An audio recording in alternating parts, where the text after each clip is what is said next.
Hi, good morning, everybody. My name is Pia Wong. I am the Executive Director of Bring Me a Book Hong Kong. Thanks to Nico Lindholm for his great presentation. Actually made me think, because I'm actually half Swedish and half Chinese. You're born in Sweden, speak Swedish. So theoretically, I should actually have the best of both worlds. I have a great education, a free education, one of the best, yet pay low taxes. But actually, it doesn't really work that way. But anyway, I just get the worst of both, actually. But I can tell you that another time. And also, something very interesting on the video, which I think all of you hopefully have picked up, was in the classroom, all the videos in the classroom, there was something very common thread through all of them. And that was what we do, promote reading aloud. It's very simple, but one of the most effective ways to get children loving books, loving learning, loving reading, just learning for the sheer joy of it, and for lifelong learning. And it's really fantastic that, you know, this is a promotional video from Finland government, and hopefully, oh, it's not the government. Oh, it's a third party, okay. Who are promoting. Very strange. Do you know how strange that is? Yes, that's why I took it, because I wanted to have third party. And Pearson is a big company, so they are doing and Pearson is supporting the Common Core, the opposite of Finnish education. That is true, actually, Pearson. Good. I can't help it. You can debate that later, maybe. Another interesting point, which is also what we are really addressing, is the feedback loop system, where if we did have a feedback loop system in Hong Kong from the teachers going all the way up to the government, then we wouldn't be addressing the crisis that we have at the moment. We have a serious crisis that we've been addressing for the last 8 years, and that's in family literacy. That's trying to get more parents and educators reading with their children for fun, reading using storybooks, getting storybooks into the curriculum at schools. Did you see any textbooks there? Any drillings? Any fill in the blanks? There was none of that. So this is what we're all about. And we'd love you to learn more about us. I only have about 30 seconds left, so I just want you to direct you to 2 websites. Please write them down. www.bringmeabook.org.hk.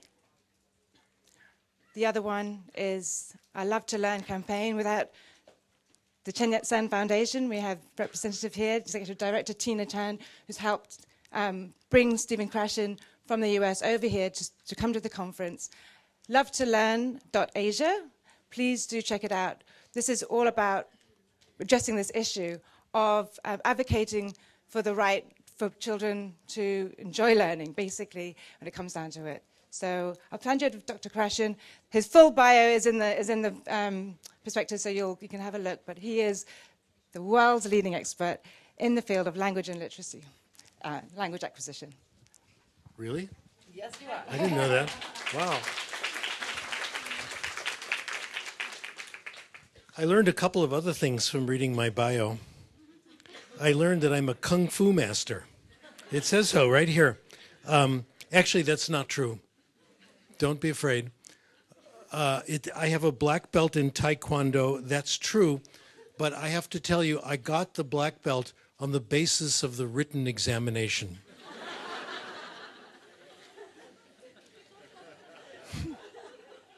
Well, today we're all concerned about children, and I want to begin by talking about grown-ups and ourselves. Things that are important. Well, looking at you, this is going to be important to you in about 40 years. For your children, maybe in 60 years. For me, right now. Just a word about, so take these ideas and put them in a file and look at them in a few decades. I want to talk about getting old, about dementia, senility. I'm very worried about senility. I'm worried about getting old. I was talking to my grandson about getting old, and I said to him, Julian, when I was a little boy, we lived in the country. And he said, Grandpa, when you were a little boy, everybody lived in the country. Okay. But I'm very concerned about dementia, that one part of getting old. Bill Cosby, American comedian, says, don't worry about senility, don't worry about dementia. When it comes, you won't know. Well, that's nice. But it's in my family, and I'm kind of worried about it. In my family, my father had it, my aunts and uncles, his brothers and sisters, all got it, and it all came around age 75. And that's very, very close for me. So my way of dealing with problems is to look at the research and write papers. So that's what I did. I wrote a paper about dementia and what you could do to delay dementia. And I found 3 factors that provide a perfect introduction to today's speech. The first factor, as some of you know if you read the newspapers, is be bilingual. Isn't that nice? This is Ellen Bialystok research from the University of Toronto, York University in Toronto. She has found that people who are bilingual, who are good at switching languages, as most of you do all day long, you're going back and forth among 2 or 3 languages all the time, people like that have fewer problems with what's called executive control. That means not getting distracted. Like you get up in the morning, you're on your way to the kitchen, and you see some newspaper on the floor, you pick it up, put it away. Then you forgot where you were going, and when you got there, you don't know why. Well, this happens to everybody, but as you get older, it happens more and more. What was I talking about, right? That kind of stuff. Being bilingual, when you're switching languages all the time, makes you very used to that, and people who are bilingual have fewer problems with executive control. The second thing is reading. Not reading, read a paragraph and answer questions, but reading for pleasure, the kind of reading you and I do all the time. People my age who read a lot for pleasure have the same verbal memory as people in their 30s who don't read a lot. Pretty good. The third, you're going to love this, coffee. Is that wonderful or what?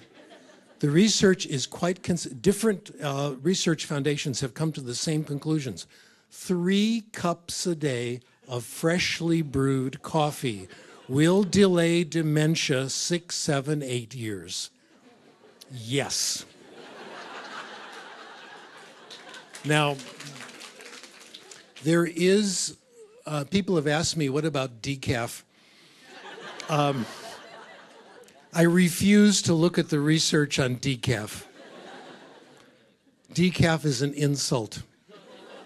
Decaf is like kissing your sister, okay?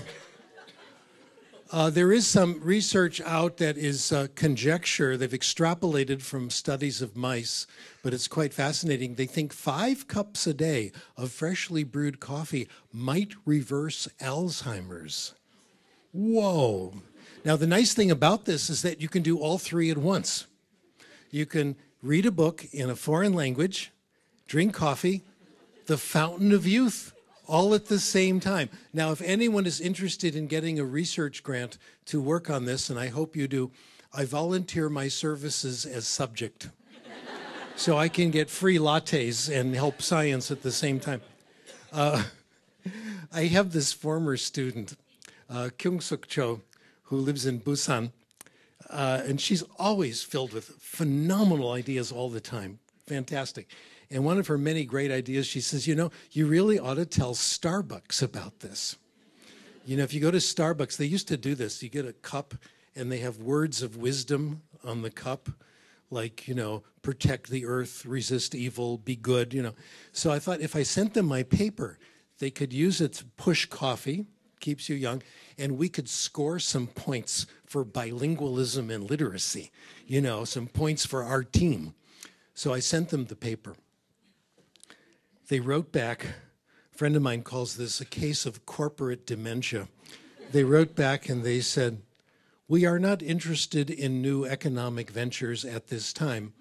No. I wrote them back. I said, no, the paper is public domain. You can have it. Well, I never heard from them again. Anyway, that's the good news. Thank you very much. It's been a pleasure. Oh, I have more to say. I forgot. Okay. In fact, that's usually the only thing people remember from my talks when I do this. Is drink coffee. Well, the focus of today is what choices do we have?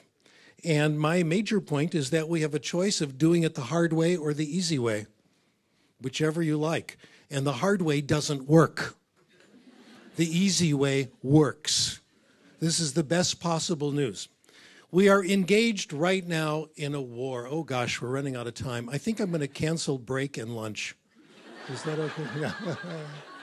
Good. We'll just have coffee, all right? The hard way, we're in a war right now between two views.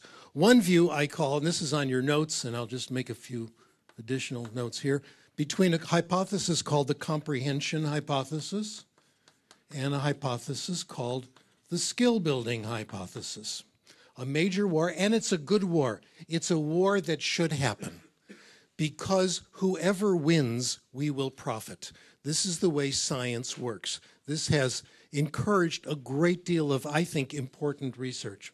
The comprehension hypothesis, which I think is the good guy, which I think is right, says the way we acquire language and the way we develop literacy is by understanding what people tell us and understanding what we read, by obtaining what we call comprehensible input. So we develop literacy by listening to stories, as we've heard from Bring Me a Book. We develop literacy by reading books that we like. We develop language by having wonderful conversations. And this all happens subconsciously without our realizing it. So we begin with comprehensible input. Stories, reading. The result are the skills, vocabulary, grammar, etc. Important difference. The skill-building hypothesis, and you remember this one because when you studied language in secondary school, your class was taught according to skill building. You begin with the skills. You begin with vocabulary. You begin with grammar. You study them. You learn them. You work really hard. And then you practice them over and over. Someone will correct your mistakes so you can change what the rule is. And then someday, you get to use the language. You see the difference? The cause effect is reversed. This says the skills are a result. This says the skills are the cause. First you learn them. The skill-building hypothesis is a delayed gratification hypothesis. Work hard, someday you will be rewarded. But the reward never comes. Not a single person on this planet has ever acquired language or developed literacy using skill building. It has never worked. I have never seen a case. When someone says, my cousin learned to speak French by studying grammar, when you look at the case closely, you see lots and lots of comprehensible input all the time. So what do we have here? We have win-win. It's pleasant and it works. Skill building is lose-lose. It's painful and it doesn't work. The problem is, for the public, the skill-building hypothesis is not a hypothesis. It's an axiom. Most people assume, 99% of the human race, does not realize that there is an alternative, that there is another way. If you think the skill-building hypothesis is right, all the things we do in school, the unbelievable amount of testing, the anxiety that Nico talked about, we all recognize, all of that makes sense if you believe in skill building. But it's not true. The comprehension hypothesis, I think, is correct, but the war is still raging. And as I said, it's a very good war and it should go on. Well, a special case of the comprehension hypothesis, one I'm going to focus on now. Oh, am I in trouble now? I did all this writing Has anyone ever used this board before? Is an eraser? Oh. This thing? Yeah, you do it. Good. For many of you, this is the first time you have ever seen a chalkboard in use, right? Later on, I'll tell you about other things you don't know about, like telephone booths, okay? The world is changing. Oh, I'm such a Luddite. Oh, gosh. They asked me if I wanted to use PowerPoint. I thought it was a martial art for many years. I have a black belt in PowerPoint, watch out. I get nervous with the stuff because, first of all, by the time you master the technology, it's obsolete. Isn't that true? And you got to start all over again. So we're constantly learning to use these new things. And whenever you use anything in technology, 20% of the time, something goes wrong. Isn't that true? So I like chalkboards. The research on chalkboards is very good, in fact. It's much better. I was programming before your mother was born. But it's impossible to keep up with it. The problem is the changes are arbitrary. That's the problem. And knowing a previous system does not help you with a new system. This is the problem. Okay, so a special case of the comprehension hypothesis is the reading hypothesis. And the reading hypothesis, the one I'm most excited about, says that reading, a form of comprehensible input, is the major source of our literacy development. And there's a special kind of reading that helps more than any other. Free, voluntary reading. The kind of reading you did last night before you went to sleep. How many of you read last night before you went to sleep? Wow. How many of you, like me, read last night before you went to sleep, even though it was too late? And you shouldn't have? This is positive addiction. Isn't this true? Free voluntary reading, which is a very pleasant form of comprehensible input, we think, and this is research we've been doing since the 1980s, is the source of most of our literacy. It's the source of our reading comprehension, the source of our ability to write with good writing styles. It's the source of much of our educated vocabulary, nearly all of it. It's the source of our ability to write and read and understand complex grammatical constructions. And it's the source of a great deal of our spelling knowledge. And this seems to be true across languages. It's also the source of a great deal of our knowledge, our everyday knowledge of the world, our knowledge of science, history, literature, as well as practical knowledge. Now, I want to share with you just a little bit of the evidence for sustained silent reading. There's a tremendous amount here, and I never get tired of gathering it. Part of it comes from reading in school. In the United States, we call this SSR. It stands for Sustained Silent Reading. Back in the 1960s, we called it USSR. It's true. Uninterrupted sustained silent reading. After Ronald Reagan, we got rid of that. Okay. In sustained silent reading, you take a few minutes out of the school day and the children read. They read what they want to read. No book report, no questions at the end of the chapter, etc.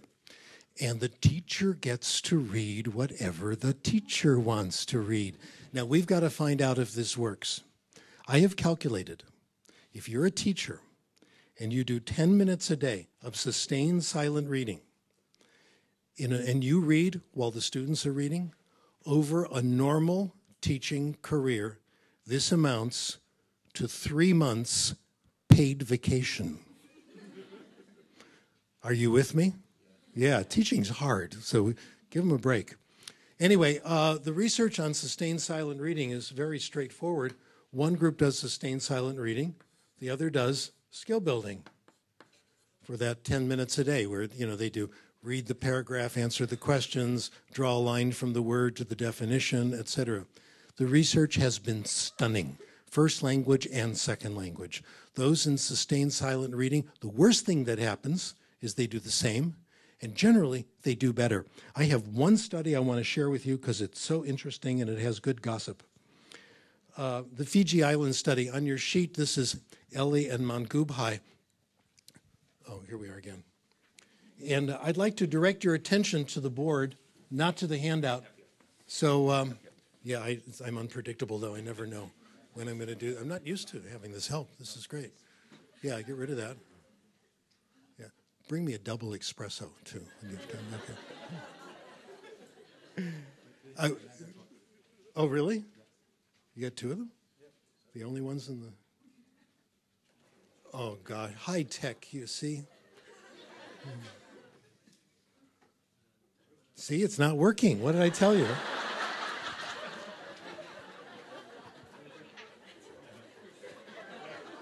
These guys are professionals, you know?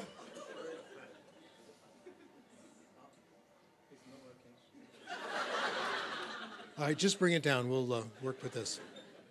Okay. I understand. Believe me, I understand. Not your fault. Okay. This is a study done by Warwick Ellie and Francis Mangubhai. And the nice thing about this study, first of all, it was published in a journal called the Reading Research Quarterly. The Reading Research Quarterly is known as the #1 snob journal in the field. Most of the articles in this journal are long, dense, and nearly completely incomprehensible. Okay? I think the only people who can read these articles are monks who have spent years of meditation and have deep powers of concentration. This is where it appeared. I was so happy to see it. They looked at children in the Fiji Islands. In the Fiji Islands, English is taught as a foreign language beginning in kindergarten, and the kids get 30 minutes a day of English. Ellie and Mangubhai divided the children into 3 groups in grades 4 and 5. One group got the audiolingual method, which is a combination of everything that's wrong combined into one method, 100% skill building. It's horrible. It's also still the most popular method in the world today. The second group got sustained silent reading. 30 minutes a day, good books. Here are the books, boys and girls. Enjoy. No book reports, no tests. Now, the children had had English since kindergarten, so they could understand the books pretty well.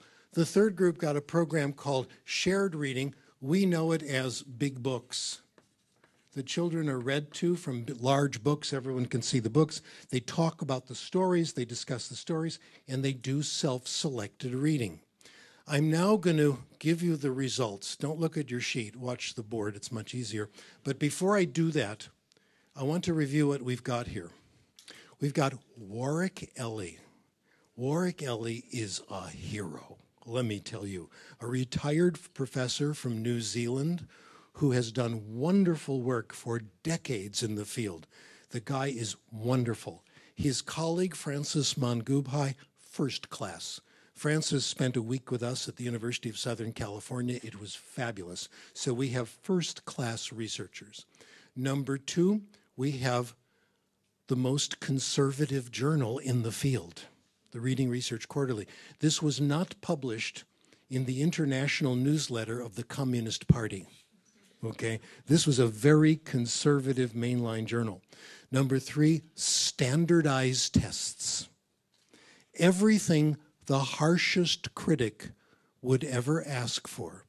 Here are the results. I'll give them to you in terms of months gained on standardized tests. We expect native speakers to gain 10 months in a year. All right, let's see how these kids do.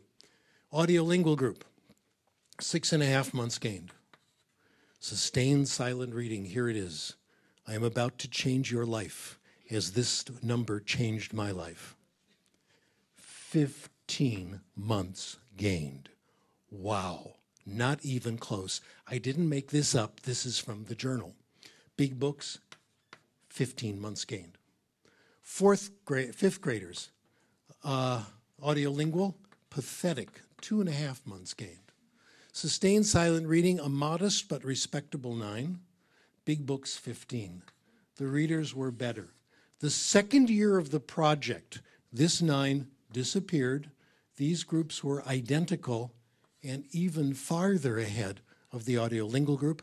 They were better in reading. They were better in writing. They were better on tests of grammar. In other words, the readers did better on grammar tests than children who studied grammar. This has been replicated again and again in the professional literature. This is simply one of many studies, of dozens and dozens of studies. I want to give you the latest from the UK, and here, take a look at this chart that's on your sheet. This one just came out last year. Very nice study in 2013. This is a big project that they've been doing in the UK where they followed children for many, many years since they were little and now up to age 16. And this is predictors of vocabulary size. The chart, the column that says beta really tells you which group was better. Okay, so the larger the beta, the bigger the advantage. This is a multiple regression analysis. We'll talk about that later, or not at all. Look at the predictors. The biggest predictor was how much reading the kids did at age 16. This third from the bottom, reads books more than once a week at age 16, 0.353. That's the largest effect. Notice that your reading proficiency at age 10 was not a large predictor. Or at 5 wasn't a large predictor. In other words, you get better as you keep reading. This is not a case of younger is better and let's do it all when they're really, really young, etc. This can happen anytime. Jeff McQuillan and I wrote a paper on this called late intervention, which is much more powerful than early intervention. There is no reason to start really, really early and get upset about this. Countries like Finland have known about this for a long time. The kids start literacy when they're 7 and they catch up to the other countries, no problem. Well, I want to supplement this with a couple of case histories and get into more recent stuff. I love case histories. The thing about case histories, though, is that you got to do a lot of them. If you just do one, you don't know what the crucial variables are. So these are just samples. Here is Liz Murray, who wrote a book called Breaking Night. Liz Murray grew up in heavy poverty. This is a first language study. I'm on the bottom of page 1. She grew up in New York in deep, deep poverty, lots of problems, but became extremely successful, went to major university, has an exciting career, etc. How did she do it? Well, her dad had an interesting habit. He would go to all the local branches of the New York Public Library. In those days, the libraries were not connected by computer. Each one was a world unto itself. So he'd go to a local library, get a library card, take out as many books as he could, and never return them. Then he'd go to another local library, take out as many books as he could, and never... So the house was filled with fugitive library books from all over the city. What Liz did is she only went to school just before the examinations at the end of the year. That's it, just to find out. Here's what she says. Any formal education I received came from the few days I spent in attendance, mixed with knowledge I absorbed from random readings or my of Daddy's ever-growing supply of unreturned library books. Doing this, she just showed up before the test. She kept squeaking by. Well, people who are worried about comic books should read about Bishop Desmond Tutu, Nobel Prize winner, okay? People are worried about comic books. They're worried about it because of a book that came out in the 1950s in the United States called Seduction of the Innocent. And it was all about how comic books were leading children into lives of crime. This guy testified in front of the U.S. Senate. It resulted in a comic book code, strict censorship, etc. The book is a disaster. This guy has never done the first 2 weeks of experimental design, okay, no idea. Like, little Johnny gets in trouble with the police. They go to his room, they find comic books. Well, in those days, 90% of all kids were comic book readers. There were comics in everybody's room. They go to his bathroom, they find toothpaste. Toothpaste must be a source of crime. Anyway, if you're concerned about this, consider Desmond Tutu, one of the most noble people on the planet. One of the things I'm most grateful to my father for is that, contrary to educational principles, he allowed me to read comics. I think that's how I developed my love for English and for reading. Well, we've been pushing the theory a little harder the last few years, and I think we've made good progress. What we've said is that for language acquisition to happen, you need input, great. You need input that has two characteristics. It should be comprehensible and it should be interesting. Because if it's not interesting, no one's going to pay attention to it. This is what we've done at the research part, and it's not easy to do in classes. Let me tell you what the problem is, how I described the problem of language teaching. It's very easy to give children input that's comprehensible but not interesting. That's called school. It's also easy to give children input that's interesting but not comprehensible. That's the world outside of school.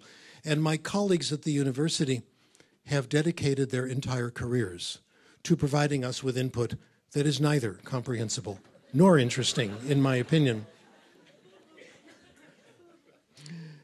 Well, I want to go beyond interesting. Some cases that have come up recently have convinced me that we want much more than interesting. We want very interesting. We want compelling. I'm going to give you a couple of cases. I want to tell you about my colleague, Christy Lau, from Hong Kong, and some of you know her and know about her excellent work. She and I have just published a paper about a young man. In the paper, we call him Paul, but I'll tell you who he really is. He's Vincent, Christy's son. Vincent is a nice guy. He's a teenager. I know him pretty well. He's a good guy. And he grew up in San Francisco in a Cantonese-speaking family, so he's bilingual Cantonese-English. When Vincent was a little boy, a caretaker would come to the house and take care of the kids, him and his brother, while Mommy and Daddy were working. Very nice person. She would turn on the TV, and what was on television? Mandarin cartoons. Thanks to knowing Cantonese, which gives you a little head start, and thanks to the visual impact of the cartoons, the context, and thanks to the very nice caretaker, Vincent could understand a lot of the cartoons and gradually watched more and more. Then he got into more TV shows.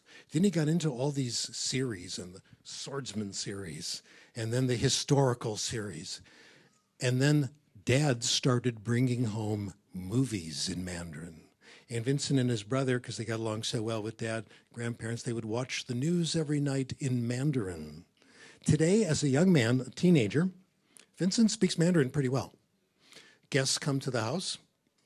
Do you speak Mandarin? No problem. They've gone to Taiwan, they've gone to China, and no problem at all. He's really good. The major point that I get from Vincent doesn't care about Mandarin. He profoundly doesn't care. He's not proud of it. He's not ashamed of it. He never tried to learn Mandarin. He has no motivation to learn Mandarin. He liked the cartoons and the movies and the TV shows. What Vincent and similar cases have taught me is something that those of us, and I include myself, in language education have never understood. Most people don't care about language acquisition. Most children don't care about becoming literate. We tell our kids, oh, you know, you really should read a lot. It'll improve your vocabulary. Or, you know, you should really study hard in English. You'll get a better job. Tell an 8-year-old kid that. They don't care. You know, they want to skateboard and do these other things. But get a good story. Get a good movie, a good TV show, etc. A good discussion. That's when it happens. I am now announcing the end of motivation in literacy and in language. It doesn't count. What counts is compelling, comprehensible input, and it emerges as a result. A very exciting paper was published in one of the professional journals in the United States by a woman named Rosalie Fink a number of years ago. I have it on page 2 of the handout. I really like this case. I like it so much I put in the quote. She studied people who were very successful adults. Oh, here's Jonathan, just in time. Okay. She looked at adults who were very, very successful, who had been diagnosed as dyslexic. Most of them didn't learn to read until they were 9 or 10 years old. One of them didn't learn to read till 12th grade. They all were very successful, had published, one won a Nobel Prize. Here's how they did it, this amazing quote. As children, each had a passionate personal interest, a burning desire to know more about a discipline that required reading. All read voraciously, seeking and reading everything they could get their hands on about a single intriguing topic. None of them were trying to get literate. None of them were working hard to overcome dyslexia. They were reading in an area that they found interesting, that was compelling to them. Those of you familiar with this area know that I am borrowing heavily from the work of Csikszentmihalyi Mahali and his work on flow. It is exactly the same idea. When you're so involved in the task, the world disappears around you. Your sense of self is diminished. Your sense of time is diminished. When you're watching a good movie, when I saw Terminator 3 for the 4th time, and you're completely absorbed, that's when language acquisition happens. That's when literacy development happens. Well, I want to move on in the time remaining to another hypothesis related to all this. This is a stage hypothesis. I'm going to claim that we develop the highest levels of literacy, and all of you have done this, by going through 3 stages, and we all go through these stages. The first stage, stories. Lots of stories. This happens in second language when you take a really good second language class that's filled with stories, and it happens to children in their first language when they hear lots of stories at home and at school. Stories are much better than formal instruction. Those of you who have the time, take a look at the charts I have there. This is from my colleague Sian Lee and her students in Taiwan, where they've looked at the structure of stories read to children in classes in Taiwan studying English, and they've compared them to the complexity of the textbook. No contest. The stories are far richer, more vocabulary in comprehensible context, and in other studies, far more grammatical structures. Stories have far more and more exciting language in it than any textbook. So stories is the first. Stories then gives you the incentive and the competence to do free voluntary reading. That's the second stage. You hear stories, you're exposed to the language, the written language, the language of books, and the books become more comprehensible. They also get you excited. The teacher reads Charlotte's Web to the class. The first 2 chapters. The book disappears from the school library, disappears from the bookstores, and you know the rest. Free voluntary reading is stimulated by stories. Free voluntary reading is a stage successful readers have gone through, and it develops the competence to bring you to the third stage. Heavy, tough academic reading, specialized reading, which could be an academic subject, it could be a special trade subject. Specialized reading. Free voluntary reading, reading for pleasure, is the bridge. It's the missing link. I want to present to you one case history just to make the point. I'll give you a case that I know the best, and I invite you to consider your own case. I want to tell you a little bit about me and how I went through this. My case is a good one to look at because all the conditions are favorable. I grew up privileged. I cannot give you a compelling story of overcoming hopeless obstacles because that didn't happen in my case at all. I grew up upper middle class in a family that was interesting because of the nearly complete absence of any family pathology.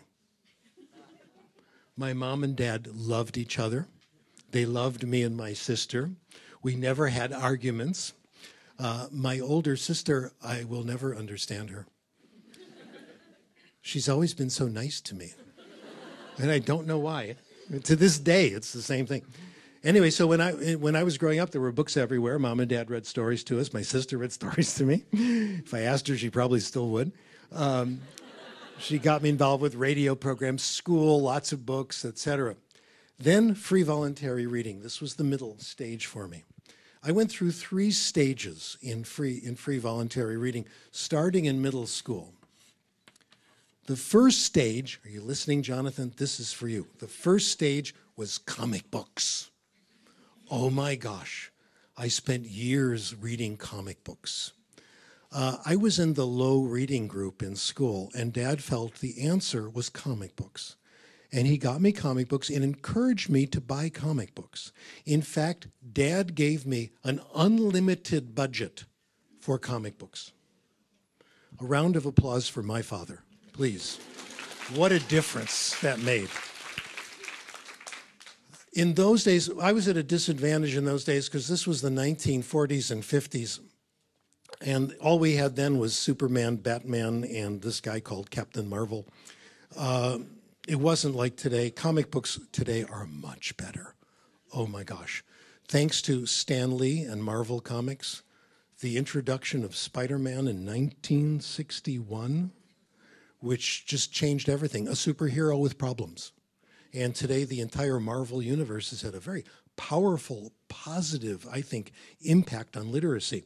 I think Stan Lee has done more for literacy. Stan Lee and R.L. Stine are the people who've done the most for literacy, in my opinion. Anyway, after comic books, years and years of this, and I still haven't recovered, the second was sports stories. Oh my, in high school, I started reading, junior high and high school, I started reading sports stories. For me, it was baseball. And I found one author I really liked, a guy named John R. Tunis. I discovered that Jim Trelease, the author of the Read Aloud Handbook, also loved John R. Tunis, and he's given me a lot of information about him I didn't know. John R. Tunis wrote these stories. I got to tell you a little about it. If you don't speak baseball, it's okay. This will be comprehensible. A mythical team, the Brooklyn Dodgers, with different players, and the books were in a series. It was the same players in each book, but as they developed, it wasn't only about home runs. It was about the players and their lives and their problems. The last one in the series, book number 16, I think, was called World Series. The World Series is the World Cup of baseball. Actually, they call it the World Series, but it's really the United States. And one Canadian team. I mean, this is arrogance, okay? I mean, come on, I apologize. The World Series. Anyway, it's the last game. Each team has won 3 games, and they're in the game that's going to settle the whole World Series. It's the last of the 9th inning, the end of the game. The score is tied 3-3. Bases are loaded, 2 outs. The pitcher is the father. The batter is the son.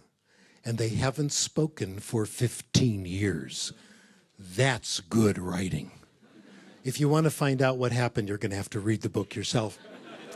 After that, it was science fiction. This was the golden age of science fiction. It was wonderful. Arthur C. Clarke, Ray Bradbury, Isaac Asimov. Oh gosh, it was absolutely wonderful. Robert Heinlein in his early careers, till he went crazy in my opinion, but it was great stuff. And I read all of it. This was my curriculum in secondary school. This is what made me literate. I went to classes. I read the assigned novels and all that. I took tests. I passed them. I have no idea what they were about. I don't remember any of them. These books, I remember nearly everything. My career in high school was pretty much the same as my colleague, Alfie Kohn, who said that in high school, he paid attention to everything except the teachers. This gave me the literacy to make academic reading more comprehensible. When I found out what I liked, which was linguistics, I used the same principle. I read works. The first class, I have about 8 minutes left? Okay. The first class was syntactic theory, and you had to read Chomsky. And I tried to read aspects of the theory of syntax and understood nothing. It could have been written in Bulgarian. I then decided to read the complete works of Chomsky, starting at the beginning, moving up to the present. Then I understood it. Reading Chomsky is how I became literate in academic language. I wasn't trying to learn academic language. I was reading Chomsky because it was compelling and exciting. It was just as exciting as the baseball novels. I read it because I was interested in the topic. The result was academic competence and the ability to write in an academic style and to think like an academic. I don't know Chomsky, okay? We don't hang out and have coffee and go bowling and all that. But I met him once. I shook hands. I said, I'm Steve Krashen. He said, who? That was it. Anyway, but Chomsky was my teacher. I learned from him. In all these cases, the reading was compelling. And in these two cases, it was self-selected and narrow, not broad. You find what you like, just like the dyslexics, and you read deeply. Well, if all this is going to happen, two more brief points. Kids have to have access to books. This means the importance of libraries. I just want to mention libraries and put in a brief commercial message, a subject that has really got me very interested in the last 20 years. Poor children have no access to libraries. This is one major reason why children of poverty don't read very well. The studies have shown overwhelmingly improving libraries improves literacy. Not only that, a good library will balance the effect of poverty. This is a result from our studies. So this is where the investment has to come for children of poverty. I want to close by sharing with you some extremely disturbing results that are very, very new, and you are the second group to hear this. This is the result of struggle over the last month with me and Elizabeth Lau, who's sitting here in the middle. Raise your hand, okay, so people can ask you questions, okay? Where we have stumbled across some data that is highly relevant to Hong Kong, and I think all over the world. This is a paper we've just finished and sent off for publication, so you're the early people to learn about this. This is about the PEARLS examination.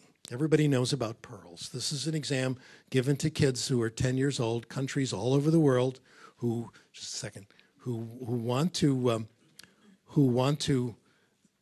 be compared to other countries. All right, the results come out in the newspapers, and the newspapers get very excited about who won. All right, France wants to know if they beat England. Korea wants to know if they beat Japan, who came out first in PEARLS and all this. My colleague Alfie Cohn says the reports should be published in the sports section of the newspaper. That would be more relevant. Well, people are very excited about high PEARLS scores. And I want to show you some high scores. We isolated a group of countries here that we call baseline countries. These are countries that are very high social class, very little poverty, which means lots of access to books, good libraries, etc. These are connected. And what we find in these countries, the PEARLS scores are high, but the people in these countries like to read. If you look at the chart in the middle of the third page, parents like to read around anywhere from 33 to 51%, which is pretty good in comparison to other countries. And the children, a good 1/3 or more of the children say they like to read. So that's pretty healthy. We've also found some countries that we found very peculiar. That's in the next chart. Take a look. Hong Kong, Taiwan, Italy, Singapore. High social class, very little poverty. And the libraries in these countries are pretty good. The PEARLS scores are good, but look at the liking reading scores. Parent likes to read much lower than in the baseline countries. Children like to read much lower than the baseline countries. Our opinion is that the most important statistic is whether the parent likes to read. More important than any test score. Because if we have a country where the parents don't like to read, you're not going to get continuing intellectual development. It's not going to happen. So what is going on in these countries? Well, the next table is overall means. But let me go to the conclusions here. Here are our conjectures. The true path to literacy is free voluntary reading. Kids who read a lot are going to do fine on these tests because they can't help it. Kids who read a lot have acquired the academic style. They've acquired vocabulary, grammar, like everyone in this room. Let's say I asked all of you, let's say there are 238 people, I have no idea. But let's say I asked you all to write something. I won't, don't worry. And then we gave what you wrote to people to judge. There would be 238 perfectly fine papers. There wouldn't be a bad one in the room, I promise you. Because you've read so much, you really have no choice. Okay? In fact, you don't even know how to write poorly. Every time you write something down, it's totally correct. The only exception is after you've read a pile of student papers, which shows the influence of reading, right? You go into someone's house, you see books everywhere. You'd be amazed to see a sample of their writing with poor quality and lots of mistakes. So it usually comes, the normal way is reading. There's another path. The other path is test preparation. We're calling these countries test prep countries. In these countries, and the United States is rapidly becoming a test prep country, the focus is on high test scores by any means possible. Test preparation. Test preparation means giving students strategies of increasing their scores. For example, when you turn the page on your test, make sure you don't turn 2 pages at once. This is a good test prep strategy. When you have a reading comprehension passage, look at the questions first, then go back and look at the passage. Look at the distractors. See which ones you can eliminate that are obviously wrong, how to guess, okay? What this is doing is like raising the temperature, raising the thermometer in the room by putting a match, raising the temperature in the room by putting a match under the thermometer. You haven't raised the actual heat level, you've just changed the thermometer. Or going to a hospital and you want to show that our doctors are great, so just before it's time to take temperatures, you give everyone ice water. This is what they're doing, basically. You combine that with lots of reading of very difficult texts. What you're going to have is high test scores, but nobody likes to read. It is a terrible way for the future. And when we do this, we get instant gratification, but we don't get high scores. I'm going to conclude by going back to my original point. We have a choice between doing it the hard way, the easy way. And the easy way, in this case, the pleasant way, is the one that works. It involves libraries and enormous reading for pleasure. My hope is that educational systems will at least accept it as an option and try it. Right now, we are rushing vigorously in the opposite direction, thanks to the leadership of the United States in the Common Core. A wonderful book was published about 3 years ago, a guy named Young Zhao, who's a professor at the University of Oregon, who says that China is beginning to see the errors of being test crazy, of having testing fever, and is moving away gradually from testing into more creative forms of education. The United States is going in the opposite direction. They're going to where China used to be, and it's because of the Common Core. Beware of the Common Core. It is moving us in the wrong direction, and because of the powerful influence of the American economy, it will be on your breakfast table very soon. Thank you very much.